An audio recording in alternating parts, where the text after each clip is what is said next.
فلا اقسم بمواقع النجوم وانه لقسم لو تعلمون عظیم انه لقرآن کریم، یہ بہت باعزت قرآن ہے، فی کتاب مکنون، ایک چھپی ہوئی کتاب میں ہے،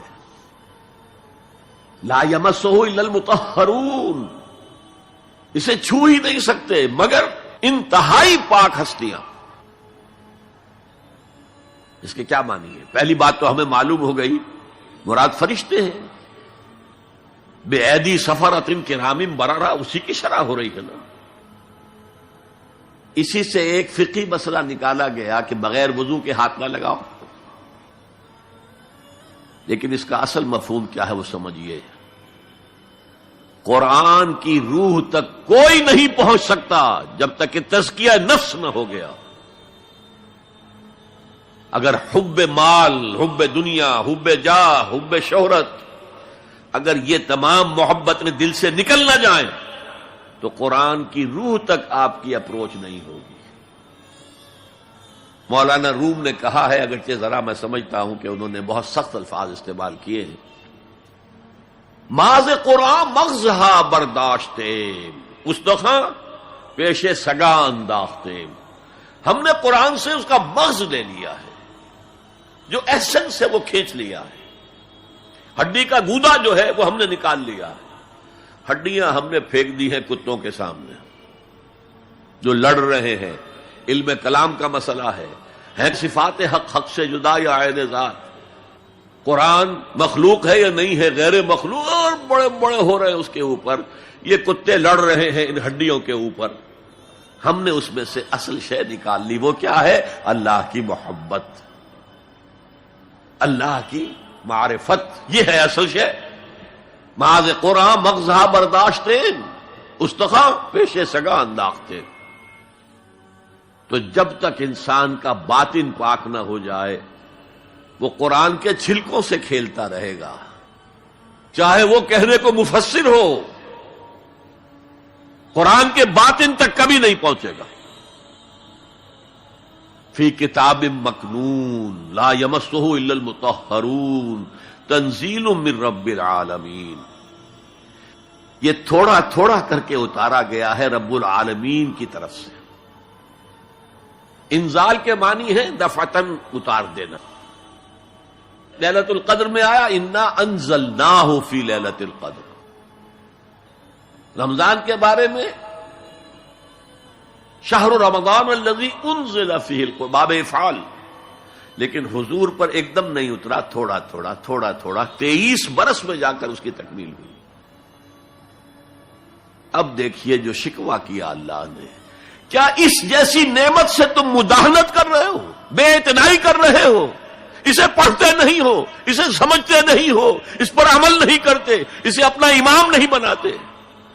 تمہارا طرز عمل یہ ہے، بلکہ تم نے اپنا نصیب یہ بنا لیا ہے کہ تم اسے جھٹلا رہے ہو۔ غور کیجئے، جھٹلانا جو ہے دو طرح کا ہے، ایک ہے زبان سے کہنا کہ یہ نہیں ہے، کوئی اللہ کا کلام نہیں ہے، یہ قرآن وغیرہ جھوٹ، سب اساطیر الاولین ہیں، یہ محمد نے گھڑ لیا ہے وغیرہ وغیرہ، جھٹلانا ہو گیا۔ ایک جھٹلانا ہے عمل سے جھٹلانا، مان تو لیا اللہ کا کلام ہے لیکن اس کی حرام کردہ شے کو اپنے لیے حلال کیا ہوا ہے۔ حدیث نبوی ہے ما آمن بالقرآن من استحل محارمہ، اس شخص کا قرآن پر کوئی ایمان نہیں ہے جو اس کی حرام کردہ چیز کو اپنے لیے حلال ٹھہرا لے۔ اس اعتبار سے غور کیجئے، اور اس کی مثال بھی دی ہوئی ہے سورہ جمعہ میں، مثل الذین حملوا التوراۃ ثم لم يحملوها كمثل الحمار يحمل اسفارا بئس مثل القوم الذین کذبوا بآیات اللہ واللہ لا يهدی القوم الظالمین۔ مثال ان لوگوں کی جو حامل تورات بنائے گئے تھے اور پھر انہوں نے اس کی ذمہ داری کو ادا نہیں کیا، اسے قائم نہیں کیا، اس کے احکام پر عمل نہیں کیا۔